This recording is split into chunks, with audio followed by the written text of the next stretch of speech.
Because if you do, you die. Like Ben Azai. Moshe, surprise, Moshe didn't die. And wasn't He was Nifka. Wasn't trying, and he just... They're all trying to be like Moshe. Ben Azai and Ben Zoma are trying to be like Moshe. Right. And so what causes one to go crazy? just watch that cord, right? That's a very important thing. Not touch that cord. That's all. This one? Yeah. Okay. So what causes one to go crazy and one to die?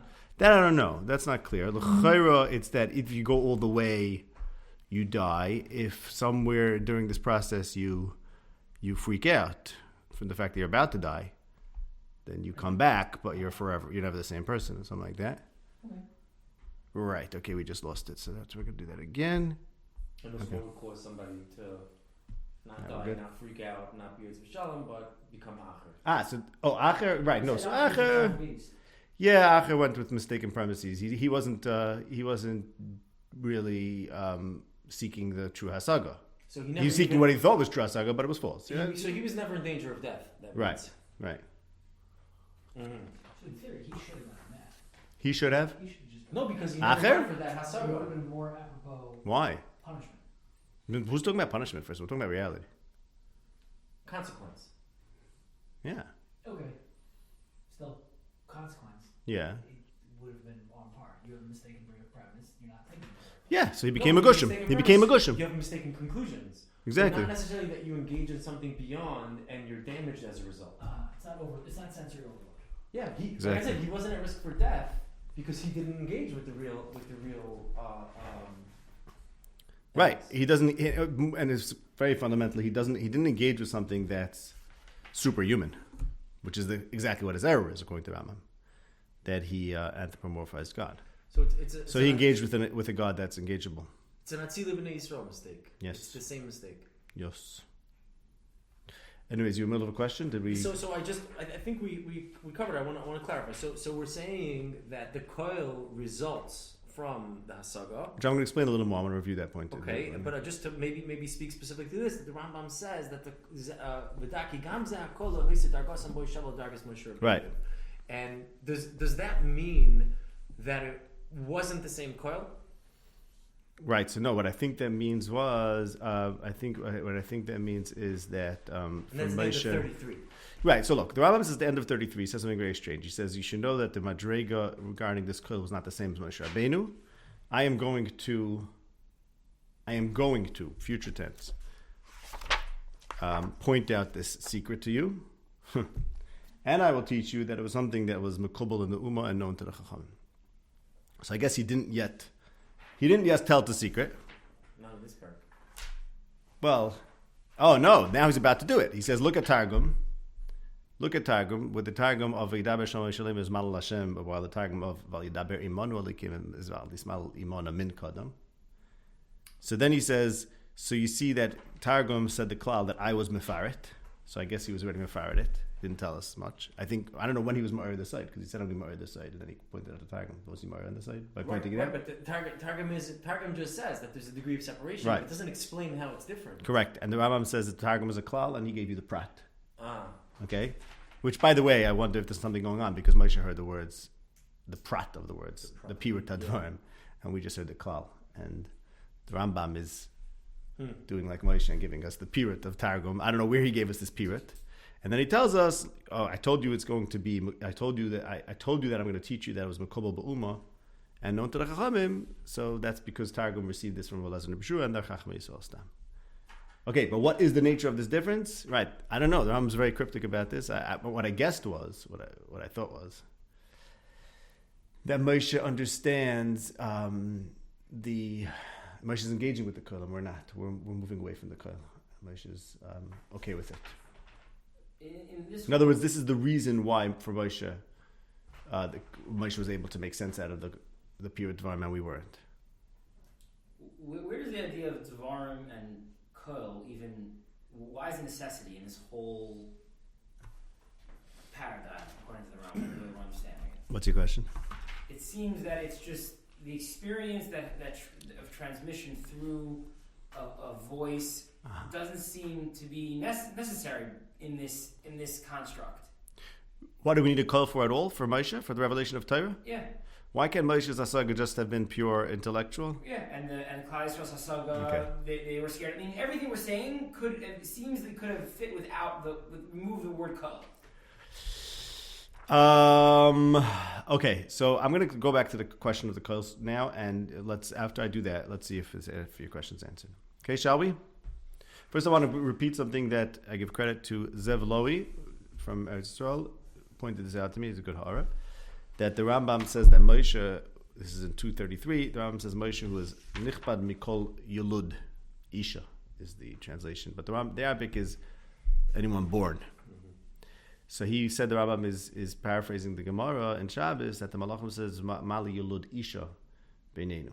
So it's being born. He heard me say the words yulud isha, so he said, look, it's like the Gemara yulud isha. The translation, Mifam B'Shtar translation is yulud isha, but the Arabic is born, the word for born. So the Moshe Rabbeinu who transcends any other person born. So that's like the Gemara says that someone born doesn't belong in heaven. And the Rambam is referenced using the same lashon. That Moshe Taka was somehow not like a person born. Okay, I want to explain what's going on with the kol one more time. Here's how I understand it. Moshe is not born from a person, which means that the Moshe of which we speak is not the body Moshe, it's the mind Moshe.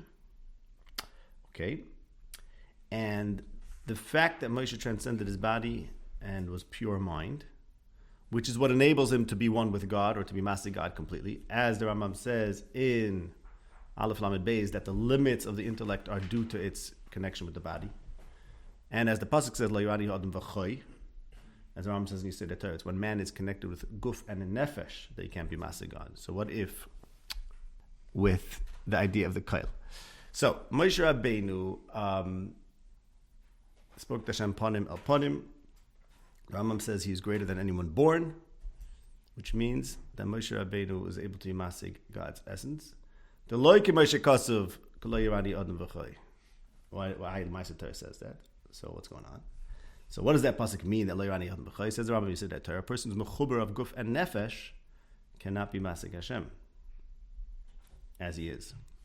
Moshe Rabbeinu was not mechuber for guf and nefesh, which Rambam alludes to in this parak by saying he was nichbad mikol yulud isha. So he's not a guf. Okay.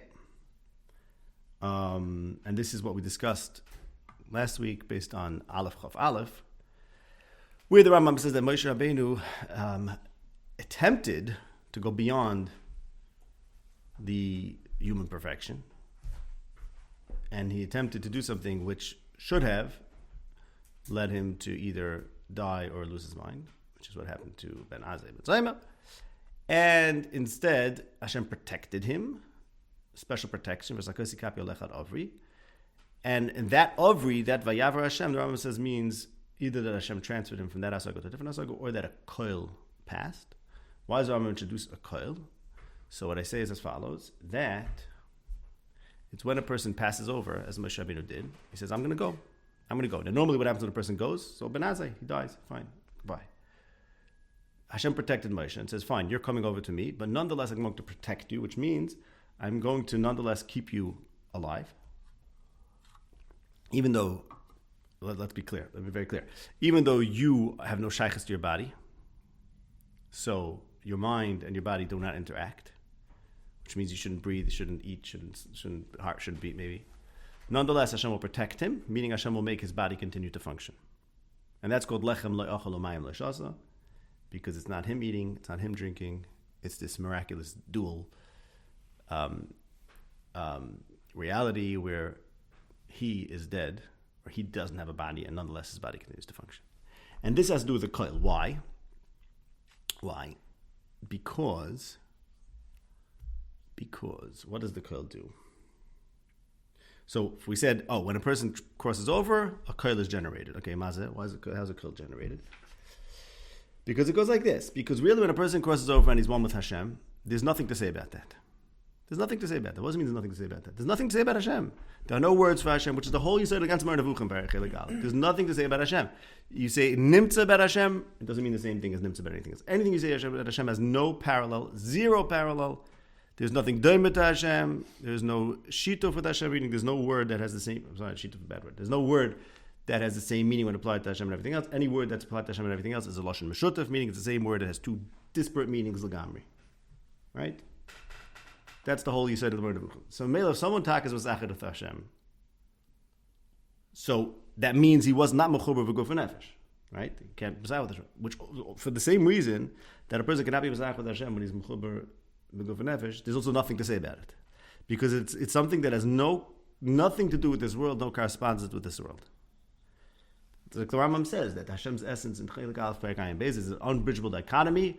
That on the one hand, Hashem is nivdal from this world, completely nivdal. On the other hand, this Hashgacha is manifest, and we can't explain that. Because really, our understanding of Hashem is completely shlili. Meaning all we know is that he's not shaykh to this world, and therefore even the fact that this Hashgacha is something that's very mysterious. So, what can we say about Hashem if we really truly masik Hashem? Nothing. So that Panim Asaga is not of this world. Not of this world. There's nothing to talk about. There's nothing to say about it in this world. So what do we do with it? Maybe nothing. Everyone else did nothing. They either died or they went crazy. But here we have a new thing, a new mahalach, sakosi kapi. That what? That is going to be this coil generated. And what's the coil going to do? Here I want to define a little better. Hang on, the sakwisi copy is the coil you're saying? Sakwisi copy lecharavi. Yeah, v'yav Hashem alpanav. I think so. That the protection was you're going to be alive, such that there will be an avri. Sakwisi copy lecharavi. Hashem will protect Moshe, who should have died, so that Hashem will be able to make a vayavar. Because in a place that there's nothing to say, that's the end, and that you can't exist, you can't live. You can't interact with this world. The coil is the line between. No, we're not up to the coil yet. Before the coil, you can't live. You can't live, and neither could you talk about, even if you do somehow live, you cannot talk about what you experienced because your experience has no correspondence with this world. And any word you use is going to be a word that has to do with the Metzius in this world. There are no words in that world. The only thing you can talk about, if you live, you're in this world, so what are you going to say? You have to use this. Forget about sounds. Yeah, but wait. No sounds. Nothing. Exactly. There's no sounds. There's no sounds. There's no concepts that we're familiar with. There's no concepts that anyone in this world is familiar with. Okay, so you go to this other world, and you come back, and you have mamash nothing to say. Mamash nothing to say. This is the Metzius of Hasagat Hashem. Okay, so now here's where the coil comes in. Comes the coil, and I want to be magda a little bit what the coil does. The coil, assuming for now, like I was talking to Yaakov before, that this needs a little more Ian. Assuming that the coil was Bereshis till 8 coil, so that's I was going till now. Like the coil was the whole Torah. Let's assume that for now. Okay. So what is this business of the coil? What is the coil doing? The coil is talking about something that truly cannot be spoken about, as if it can be. The coil comes and says Hashem is nimtza. The coil comes and says Vaydaber Hashem, Vayered Hashem. Everything the Torah says about Hashem. Hashem has rutzainis. Hashem hears. Hashem does this. Hashem does that. That's what the coil says. So basically, the coil, which is to say words. Let's just take the concept of coil. Coil is words. So what's the kamashman of the coil? That really there shouldn't be a coil. Why shouldn't there be a coil? Because it's only silence. It's really only silence in that world of truly Hashem. The coil is a chiddush gadol because there's nothing to say. So what is the coil doing? What's the kamashman of the coil? The kamashman of the coil is that we're going to talk about something that can't be spoken about. It means to say we're gonna pretend. Let's say I say like this: oh, you came back from that other world, and I have nothing to say about it. Okay, so let's say, oh, fine, I understand. You have nothing to say about it. There's no way to transmit anything. There's no way to refer to your experience, and there's nothing to do about it in this world, right? What if I ask you the following question? What words would you say, Lu Yahei, there was what to talk about? Is that right? Like, I understand, there's nothing to say about it. Okay, what? It's a thought experiment. Right, it was a weird thought experiment. I mean, it might be meaningless, but I want to show you that this thought experiment is the root of Marnevuchim Chelik Aleph Perek Aleph. I sent it a bit before. Well, why is it still different than the Torah itself? This is the Torah itself. But the generation of the coil. So 1 second. Okay, this coil same thing. That's the same thing. The words. The point is words. The point is that it's words because there are no words about. The coil because the coil everyone saw. The coil only we have to Right. So what's your question? Why we need? I mean, you've heard us say what the point of the call was, saying, but I mean, what it was. Because here's the thing. That's a very interesting question. I think the answer to what you asked, if I understood correctly, I'll just answer briefly, but let's leave that point because it's maybe more complicated. But if this helps you at all. The difference in Ksav and the Koil is that, as you said, the Koil lends itself from Moshe's understanding and others not. The Ksav would be equal to everyone else, right? The more that you need to have done what Moshe did in order to decipher the Koil, the more tightly the Koil and the truth that's really beyond Koil have a connection. Okay? Because the fact that only someone who goes through this experience could read the Koil, so that means that the Koil is that much closer to... The Ksav dilutes it. Yeah, the Ksav is too accessible.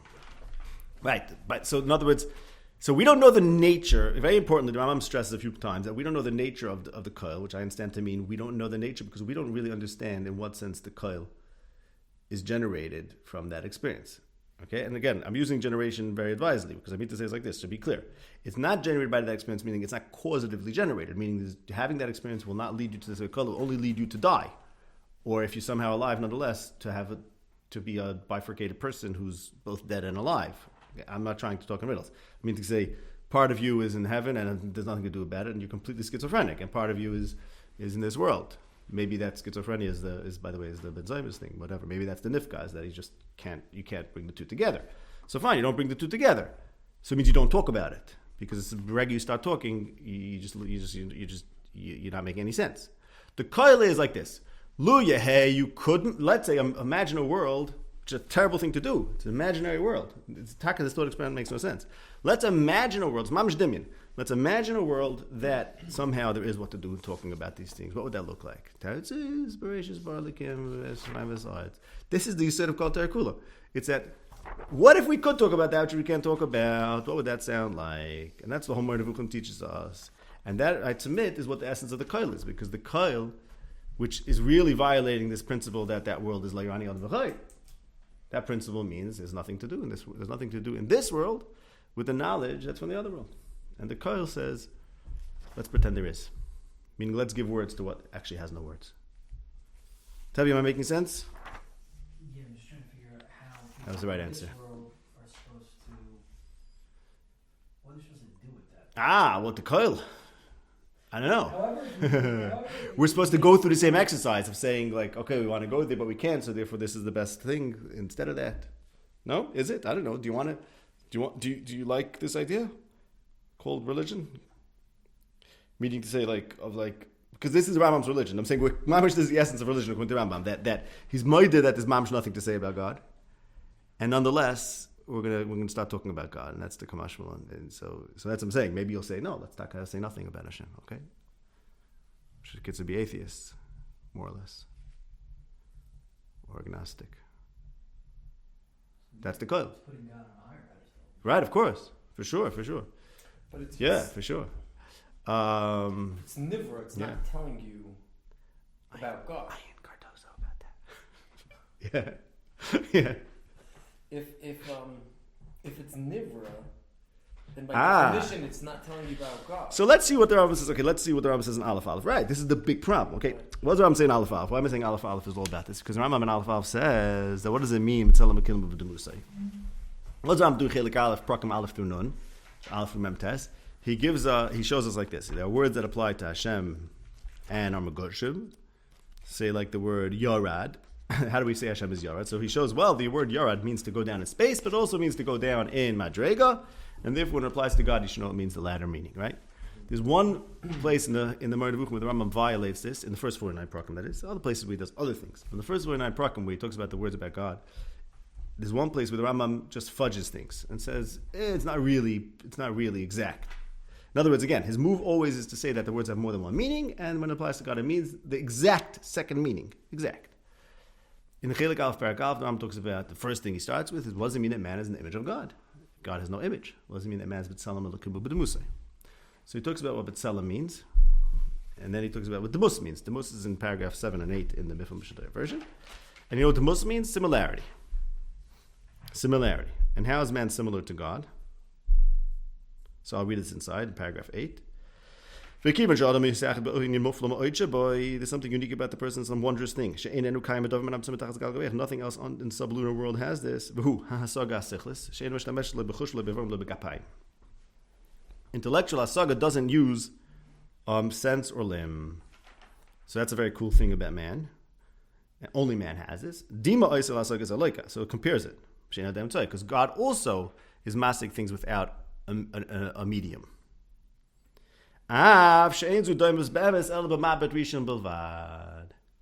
Even though this is not a real comparison, it's only superficially a comparison. I like Schwartz's translation, which is l'chayra. Do I have my l'chayra underlined there with an exclamation point? I like that. It's only a comparison l'chayra. The same thing. L'chayra means at first glance. L'chayra, when you first shine light on it, is what it looks like. Okay? L'chayra, meaning if you look a little closer, you first put it in the light, it looks like that. But if you look a little closer, illuminates, you see it's not the same thing. Okay? So why is it not really a comparison? In other words, Rambam's telling us like this. You can't just compare anything you want. There are logical rules to comparison as well. The Rambam talks about this in the Perplexed. You don't talk about let's say, the shade of the color of this table is deeper than the swimming pool. Well, there's rules about what you can compare. You can only compare things that are in the same category. Ayin, Aristotle, v'chulu. So even Dimyan, to compare things, there's rules about that. Logical rules. What does it mean to compare two things? It means something. It means there's two things that have something similar and there's different than other, whatever. So it's not really a comparison. Navas, it's a l'chayra comparison. So what's going on over here? The whole Moed Vuchim teaches us that Torah means exactly what it says, but you should know that the words have two meanings. Except for this word that says man is like God, which is just, he's not really like God, but let's just pretend he is for all intents and purposes. Why? Because this is the Sheresh of Torah Kula. If you don't make this l'chayra move, l'chayra, then there's nothing to talk about. The whole move of the whole Torah is, let's pretend that there's something, at least a dimyan. I'm not going to say it's the same, but at least we'll pretend there's a dimyan, which it really isn't. But we have to pretend there is if we want to have a Torah. If we want to say anything about God, we have to start with this dimyan, even though the dimyan is the biggest fudge. So what do you ask? Why would you do this or something? You ask someone? Someone's asking? It's not true? No, meaning if the coil is... We're saying that this is... Let's pretend like we could talk about it, right? So, but if it's not, it's not it. Then what are we doing? Yeah. It's almost like we're engaging in an endeavor based on a false premise. Yeah. And somehow reaching the correct conclusions.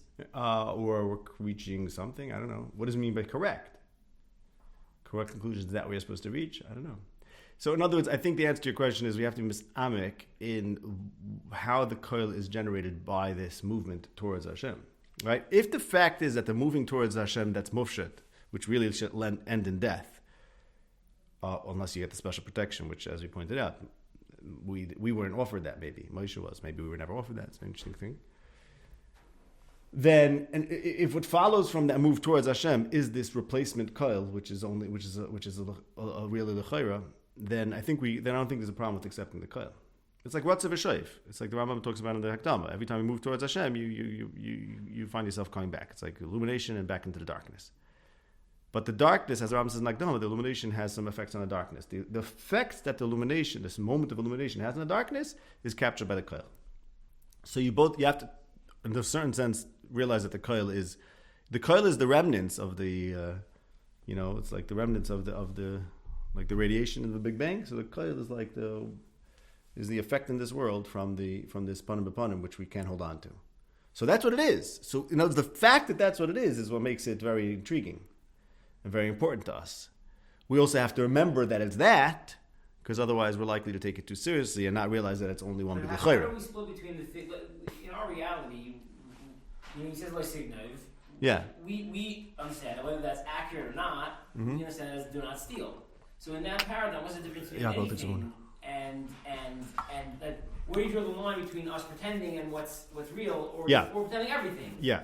So the answer is like this. The answer is we're pretending about Lesigniv is that Hashem wants us not to steal, or that Hashem told us not to steal. That's what we're pretending. We're not saying we should steal. We're saying we shouldn't steal, and we're saying the reason why we shouldn't steal is because we pretend that Hashem told us not to steal. But in truth, we just heard something that we don't know, and we're pretending that all that was. No, but we know that that's what results from panim b'panim. That's very important. We know that it results from panim b'panim, and as we said last week, let's just review because I think it's good I review this. The Rambam says, what did we hear Hashem telling Moshe? We heard Hashem telling Moshe, Lech emor lahem, Moshe lech emor lahem kach v'kach, which is alluding to the pasuk that the Rambam references the previous parak that Hashem said, Lech emor lahem shuvu lachem la lechem.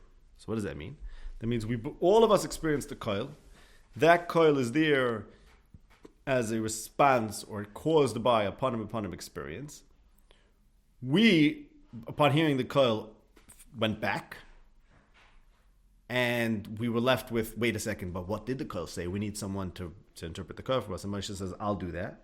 Kravato Shema, and Moshe says, he'll do that. So that's the Rambam is alluding to when he says, we heard the koil saying, Moshe leichem alom kach v'kach. Because the message of the koil for us was, leichem alachem, shuv alachem ba'alechem. Because the message of the koil for us was that we can't engage with it.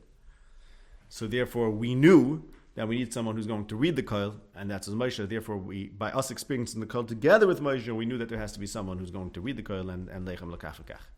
But I'm trying to answer to you is that if we had that experience of the koil as following upon this panim b'panim, then it will be interesting to us. B'kitzer, what I'm advocating for, unless you want to be, except that I don't want to be like Ben Azai and Ben Zayma, so we have that problem here. But Lule, that issue, I get what they wanted to do, and I had the same Yitzhara. Like let's replicate this experience. And why am I saying this? Because my point is like this: what if you would? Rambam says it won't happen again, right? I guess that's I'm going to talk about that a little bit also. Why is that very interesting? Because let's say you would actually have this experience. Let's say you would try to be Masig Hashem, go out, spend a couple of years, learn Marnevuchim, learn the background, learn the philosophy, learn everything. Parush, and focus only on Yediyas Hashem and so on and so forth, and be mizbaided and fast and everything. Fasting is very good for your mental state. I don't mean any schools. You get into the mode, and then you get into this meditative mode, and you go and you mamish one with Hashem, and you mamish feel yourself leaving your body, right? Because you don't care about your body anymore. Like this trance is described in Heichalos. I mean. Described like this, these trances that people go into and say for Chalas. Okay. And then you hear a koil. Okay? So that's a fact. That's a big deal. What I mean to say is that you would then maybe say, look, my way of serving Hashem, everyone wants to serve Hashem, right? And Lamaisa, I can't always think about Hashem. I'm engaged with this world. But that experience of thinking about Hashem created a koil. So the content of that koil is the closest I can get to Ratzon Hashem having a meaning and still be in this world. You see, it's not the pshat. This is a very important point, and I think it's not the pshat that we're assuming things about the koil. This is I must say I'm speculating over here. I don't know if the Rambam holds this, but it's not the pshat that. In fact, we have this koil, Shemami know that there's some deep thing about this koil that we don't know. That's probably true as well. But even without that, the fact is that this koil was the consequence of us engaging with Hashem. So anytime we want to engage with Hashem, besides for thinking about Him and almost dying, the koil is what's going to be guiding us in how to do that. You see? So it's not even that the koil, the fact that the koil is a make-believe thing, is because this world's a make-believe world. It's a make-believe world because the true reality is Hashem. The true reality has no maga with this world.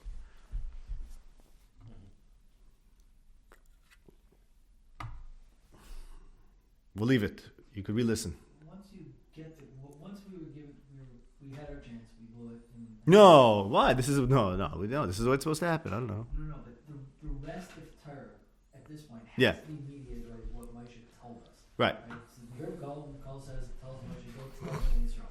So at some point, isn't that what we're supposed to be dealing with? Not the Kol anymore. We had our shot at the Kol. Right. So this argument that we should be chasing the Kol still. Mm-hmm. I don't know that that's in the cards. Okay. I mean, we've been told, no, now Moshe has to tell you. Well, what was Ben Azai thinking? I mean, is that what you're asking? What was Ben Azai thinking? He thought he's going to be a new Moshe, no? Look, Rabbi Akiva was a new Moshe. He was like Moshe Rabbeinu. He discovered things that Moshe didn't know. He had a new Mahalach.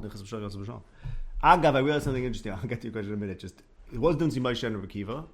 Because Moshe Akiva was like Moshe Rabbeinu. But what was the major difference? Moshe was Masa Atzmit to die. Rabbi Akiva dafka not, as we pointed out, right? So I realized this morning, maybe yesterday, that Rabbi Akiva's death, which is so important, is this is the one thing he's waiting for. The one thing that made him different than Moshe is that, Rabbi Akiva's death was predicted, I think, about 5 or 6 times, I counted. Nachamish Gamzu told him in a Medrash, Rabbi Lezer Gadol told him in Sanhedrin, and where else am I getting this? Lezer tells him. And Moshe Rabbeinu already saw it back then, right? So I think I counted like 5 or 6 times. His death was, so what? No, it's more like... No, so that's what I'm saying. So Ben Azai wants to do it again. Why not? What do you mean? If you can do it again... Yeah. No, I'm not necessarily focusing on they're not anything. They're not nothing anymore. They have to be whatever Moshe told us. Mm-hmm. That is the mitzvah. Okay, so what? Yeah, but that's because that's the content of the koil. I'm saying that's because it's the content of the koil. No, it changes. Once he has to tell it over to us, it's not the koil Why? anymore. Okay, are you getting to the question of the following question? Very important question. How much do we care today about the Torah as being generated from the koil? Is that sort of what you're getting at? Yeah. Mm-hmm. Yeah, because there was one reference I pointed out to you. The Rambam is late in the end of Parak, what was it, Mamalef? Where he talks about what makes the Torah divine. And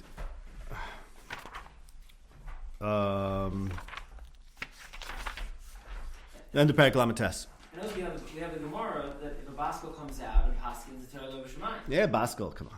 Baskel's not the Kol? Nah, it's a Baskel. It's a Baskel. Ram talks about a Baskel later. He says it's a Veishvach level. One of the sources. Baskel, But if it was a real Kol, it would override? Yeah, but it never happened again. Which is the reason why the Rambam so insistent it will never happen again is because the Rambam has this. You said that Torah is never going to be abrogated. Right. That's why it must be. That's why it's never going to happen again, right? So then your point is the same. Ben Azai was trying to make a new Torah, I guess. That's what comes out. Ben Azai was trying to make a new Torah. Kanira. Trying to make a new Torah, or trying to find the original meaning of this one? I don't know. Why is part of this dafka seeking upon him? Seeking Hasaga. What do you mean? Whatever. Okay, It's the highest Hasaga. Highest Hasaga. Seeking the highest Hasaga. But if you learn the Moreh Nevuchim, you would know that what he's trying to do is not possible. So, But it worked for Moshe. Not possible. I don't like this word. Not possible. The Rambam says Aleph Chafaf. Not possible unless Hashem protects you. This Hashem protecting is a very interesting thing. Why did Moshe earn Hashem's protection? Did Moshe know that Hashem was going to give him protection? Was the fix in? Was he trying because maybe Hashem will protect me? It's a worthy shot. Maybe Ben Azai was also trying. Or he didn't care. He was willing to die, like Ben Azai. Did Ben Azai want to die? Did Ben Azai want the protection? What's the nature of this protection? How does this protection happen? Is the protection a miracle? Agav, to the question. Available to anybody else? Find out. But l'chayr for the fact that it won't happen again. So here's right. Does that tell us that no one else will be protected? At the time, was it going to happen again? Was it going to happen once? Was it up for the happening before? For everyone else, maybe. Was it available to be Okay. happened and then Right. it's never going to happen Right. again? Or Right. It's never going to happen. Okay, and then exactly. it's impossible. In other words, the question of No, we wouldn't run Right, away. right. Would that be how we always dealt with it? were we smart for running away, or were we missed an opportunity? Right. It sounds like that, but I don't know if it's true. It may be that. What's it called? Hold on.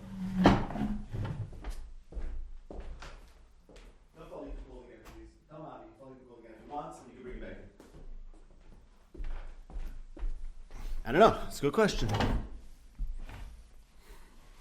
Could have everyone been like Moshe? It sounds like yeah.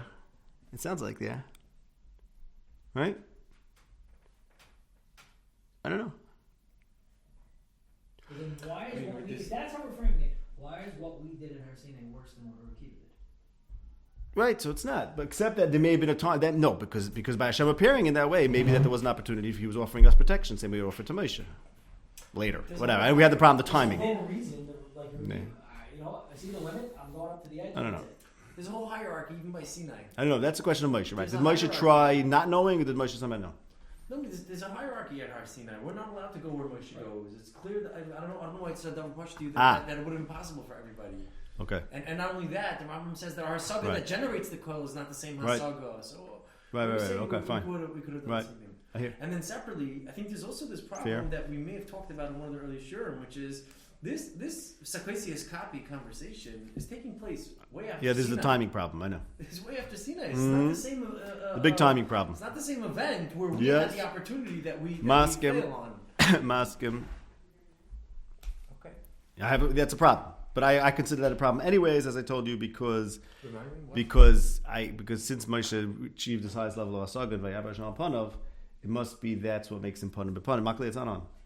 Oh, he's going to call? No, it's not. Okay, that must be what makes him Panim B'Panim, because there's only one thing that makes Moshe higher than everyone else, Which is the Hasaga you were saying. which has to be his Hasaga. Right. Or is the fact that he's not even Malaysia? Right, but that's all because of a certain Hasaga that makes him that way. The Rambam in Alf Nun Tes says what makes Moshe everyone else, certain Hasaga. He talks about what that Hasaga is. And that Hasaga is what makes Moshe Moshe, so that, 1 second, so he had to have Nevuas Moshe Shas and Torah, I only happen after. That's my question. I don't know. What do you mean which came first? Did he get to the Hasaga that he was no longer Yuladisha, or because he was Yuladisha, he was able to get to the No, the first one. Getting to the Hasaga makes him not a Yuladisha.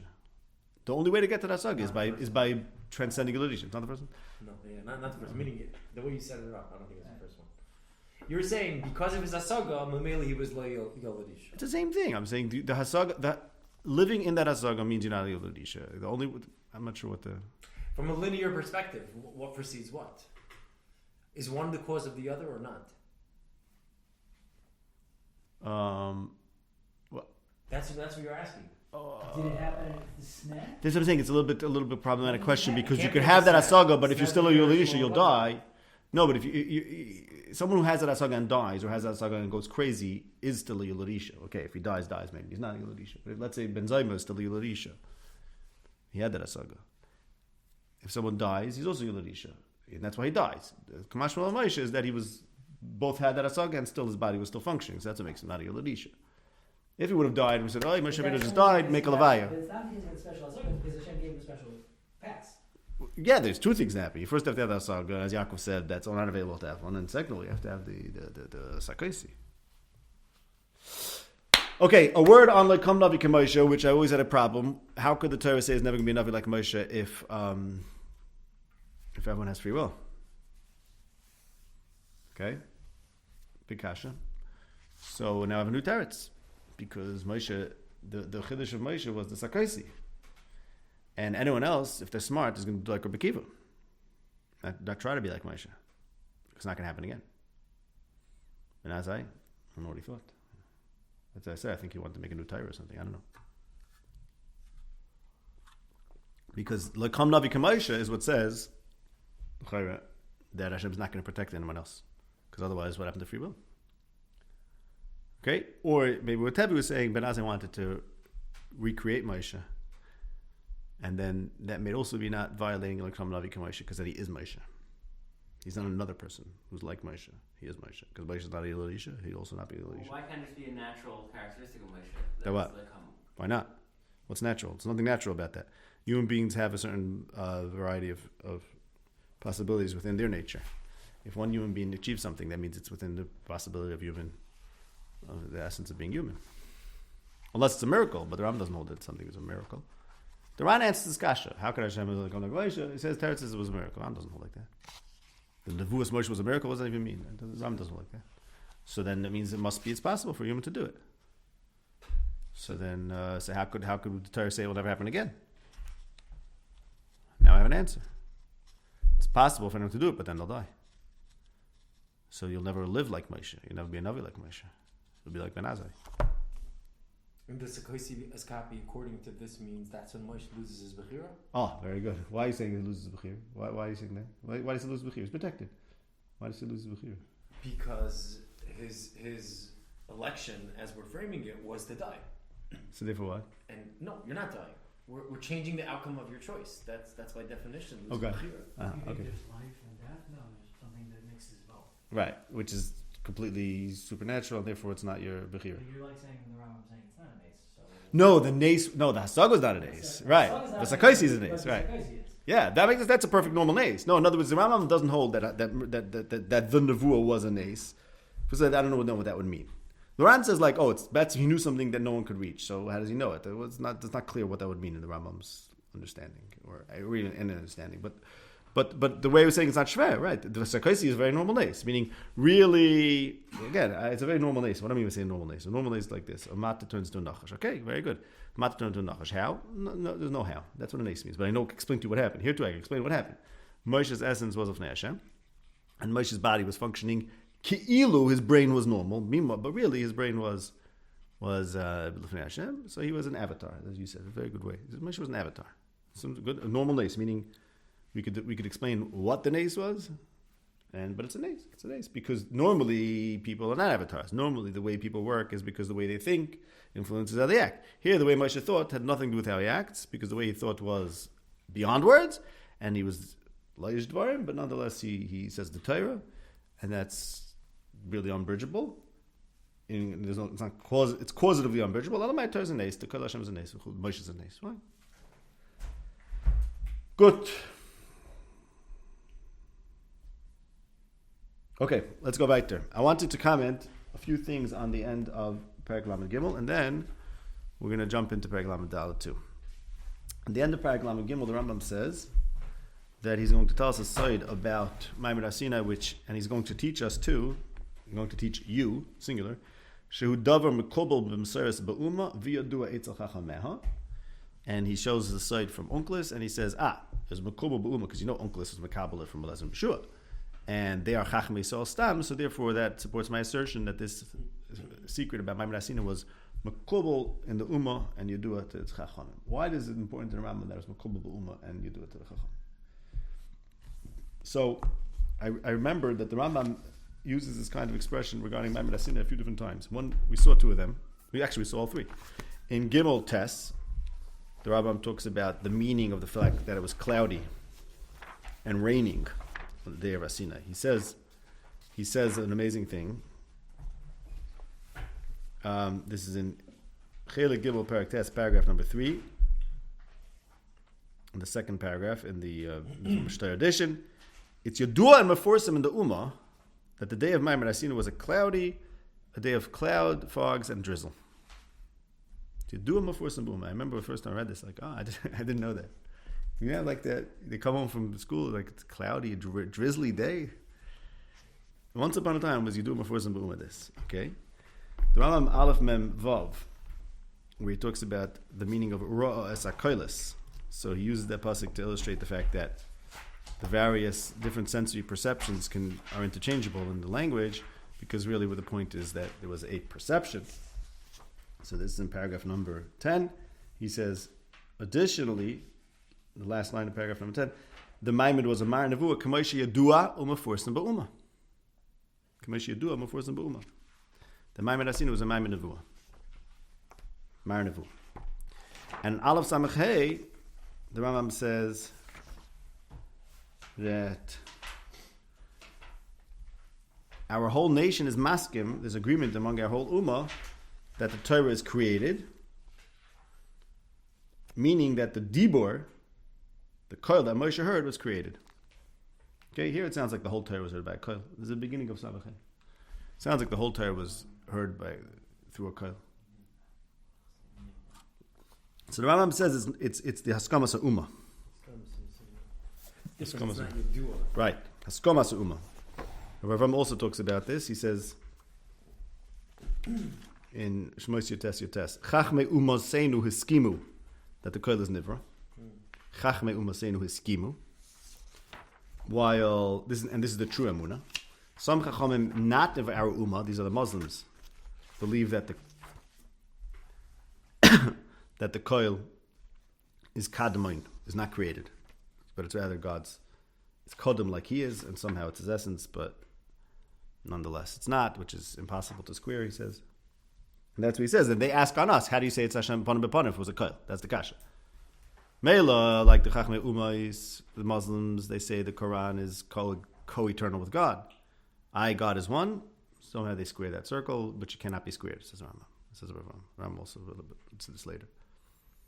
But Alamai, we say it's Nivra, so has a Panim B'Panim. Those are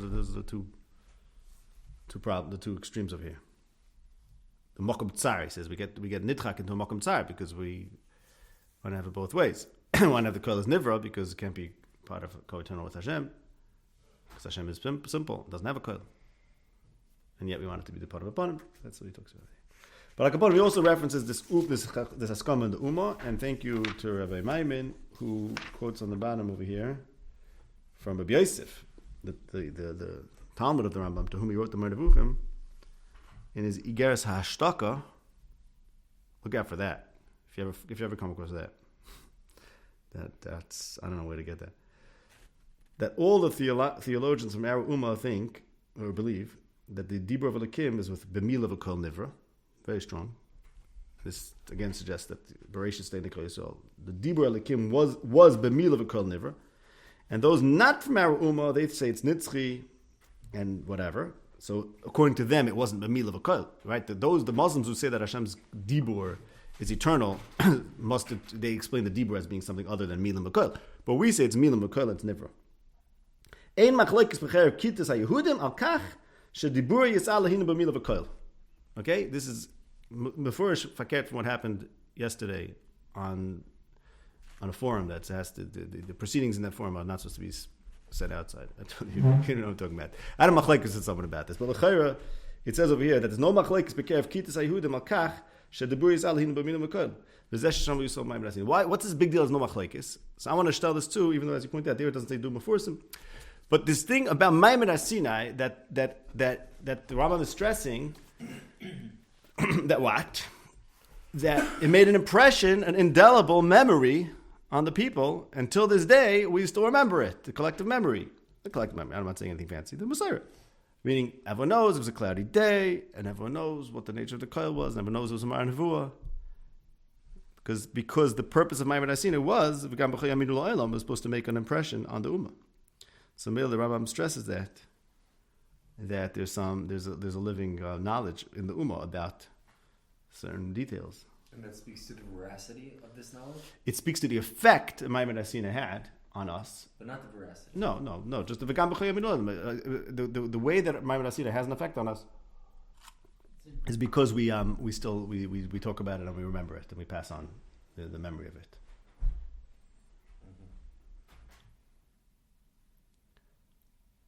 Make sense? Yeah, and you're saying it's not connected. Is it?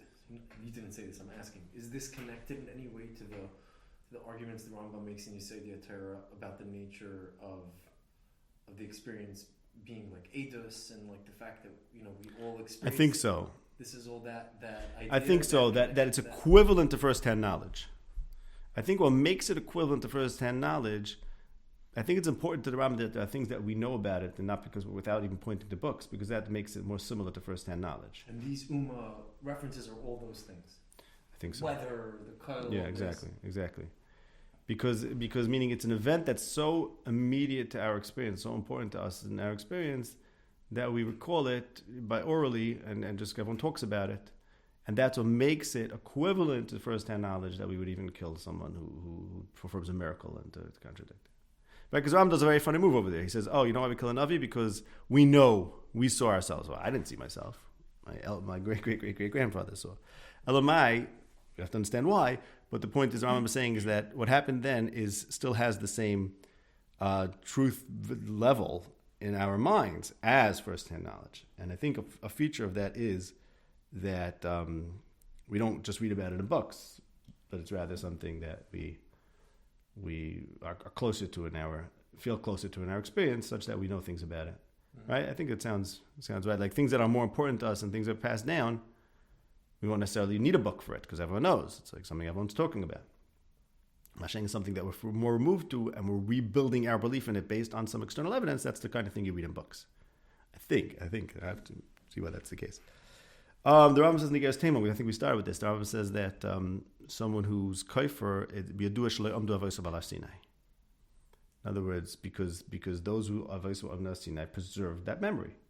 Preservation of that memory is what makes people believe. It's the very preservation of that memory. And part of the preservation of that memory is that we have this, it's yedua to the chachamim. Here it's something, it's a side. So he's not going to say that everyone knew this side, but it was a Messiah in the Ummah that the chachamim knew about it. Oh, because Rabbi Elazar and Beshua, okay, those two chachmei. So therefore you see that the chachmei Yisrael were in charge, the chachmei Yisrael made their mission to safeguard and preserve this memory. And the parts of it, the fact that it was drizzling, and the fact that it was Mar Nevuah, so everyone could remember that. But the fact that there was this deep difference, this is something that the Chachmei Yisrael took upon themselves to preserve because it's our national memory and parts of it that we need to be Chachamim for. The Chachmei Yisrael preserved it. I think that's what Ram's getting at. Okay, now the Ram ends this parak by saying, and this will bring us into the next parak, that it will never happen again. So, how do we know it's never going to happen again? So we'll see the Rambam says some more in the second parak, in the next parak they're about to learn. But this has to do with the fact that the Torah will never be changed. Rambam says in Mefurish in the Geras Tema that if anyone comes and does a meifis, we just mentioned, we won't listen to him to overturn the Moshe Rabbeinu, and that's why Shlomo Melech says, what will you see in the Shulamis? I guess he's reading as the Jewish people. Will you ever find something that's like the dance in the camps? Meaning to say, Omer, you want to impress me? Fine. Here's the ask. If you can do something that's equivalent to Ma'amad Sinai, then we can talk. Till you do something that's equivalent to that, we're not interested. So that's the Shir Hashirim is the Umis are trying to seduce us away from Hashem, and we say, you can't ever do anything that's on that like Machas Machanoim, so therefore we're not going to engage. Meaning to say, we have this kind of direct knowledge, direct experience that no miracle is can equal. Okay, and that's what makes it la'olam. He says first also here, the Torah is nitzchis. I have to find where he says this. You reading from Igeres Teman? Igeres Teman, yeah. This is page Kuf Lamed Tes in the Shilat edition.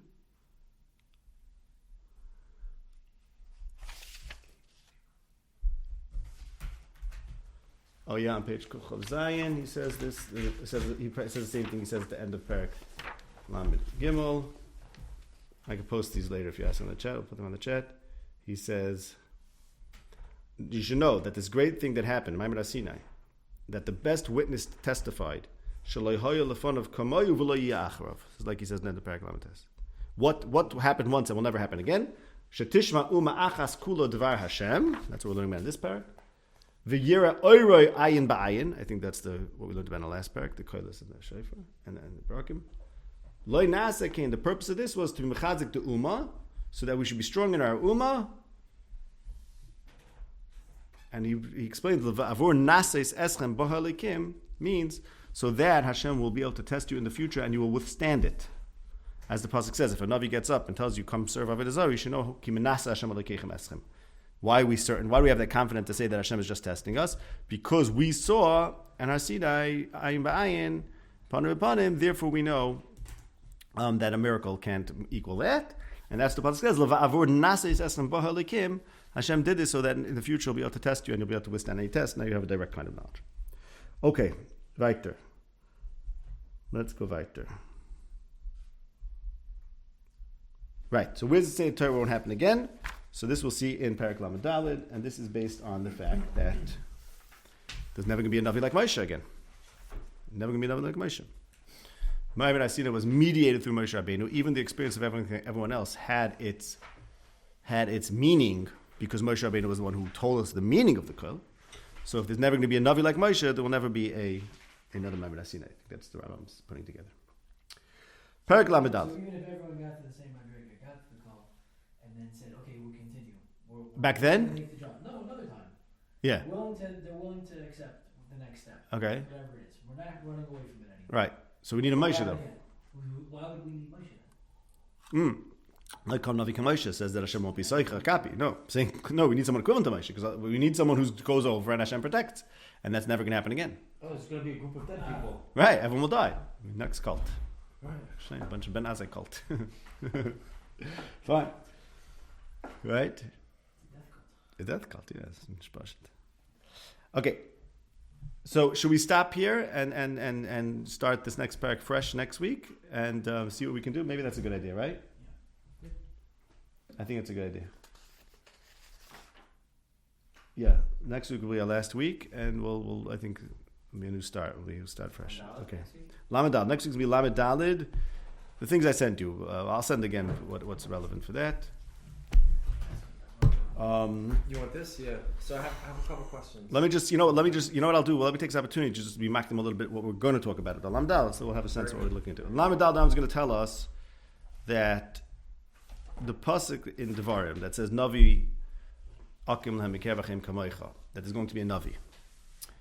That pasuk is saying the same thing that it says in Parshas Mishpatim, Hine Anechi Shleich Malach Fanecha.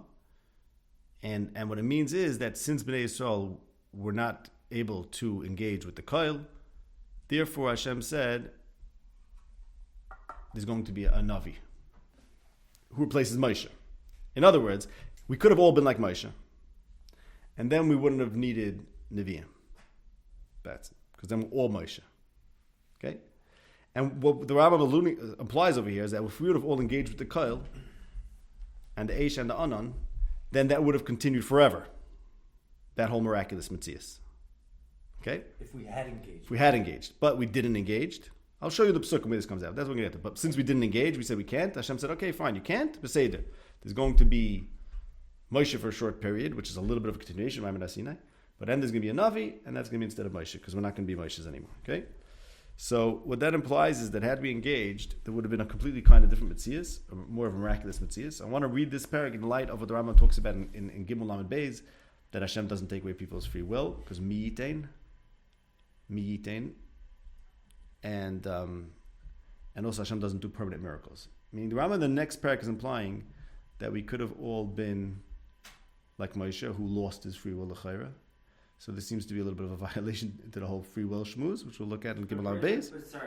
And once again, and also the problem of permanent miracles are not permanent. The Rambam in the next parak is saying, oh, you know why miracles are not permanent is because we didn't all engage with Moshe. That's what it implies there. But I want to talk about that in light of the impossibility of the permanence of miracles. Well, is it a permanent miracle in nature? That's a good question. That's what we have to think about. Yeah, which means that what the Rambam says that's what miracles would serve no purpose if they'd be permanent. Rambam says not in any guess yeah, if it changes forever, maybe it's like nature. Okay, we shall see. So we're going to look at that, and we're going to look at Gimel Lamed Beis a lot, where the Rambam says this rule that Hashem doesn't take away people's free will, and Beis Chav Ches, where the Rambam says Hashem wouldn't change nature. Yeah, questions? So 2 things. Number one, I'm going to keep it on, okay? So. Yeah, it's fine. And I apologize. I know we talked about this, but I don't remember the outcome, which is if there's a hasaga that causes the koil, so then what precipitates that hasaga? Is it the things that we saw al derech neis in Beis Lamed Beis? Is it something else? I know we touched on this a few weeks ago, but meaning what Klal Yisrael standing at Mount Sinai, what causes all of a sudden for hasaga upon him to click? Yeah. And now we have this whole experience. I don't know. And I don't know, but but if it's not the dvar that we saw derech neis, then what is their purpose? Right. So yeah. So the dvar that we saw derech neis, chayra enhanced something. It may have enhanced our perceiving the koil as being the replacement for that saga. Could be also. I mean, the Rambam says that the fire on the mountain was the Arniver, it was the Shana. So and that continued. He points out at the end of Lamed Beis. He says, and then it goes to the Mishkan. That goes to the Mishkan, right? Right. So, meaning we already have some kind of a hasaga of. But that's because I think that the point that it goes to the Mishkan is important because I think that it's really continuing. Our experience of Moshe experiencing Hashem has some continuation in the Mishkan. Our experience of Moshe's experience. Right. The fact that we're witness to Moshe's experience is continued because the Eish and the Anan goes to the Mishkan and Hashem speaks to Moshe from the Mishkan and maybe from the Anan, Pesach Oil. Mm-hmm. I think as Ramban pointed out, to take a look at Ramban beginning of Truma, where he says that the Mishkan is a continuation of our Sinai. I think the Rambam is alluding to that in the next paragraph we're going to learn also. Because the Rambam says that Bnei Yisrael were told you're not going to always have this situation of an Eish and Anan al HaMishkan Tamid. So it means he's acknowledging that the Mishkan, where Moshe Rabbeinu was still talking to Hashem through the 40 years of the Mishkan, that's in a certain sense a continuation of Mount Sinai.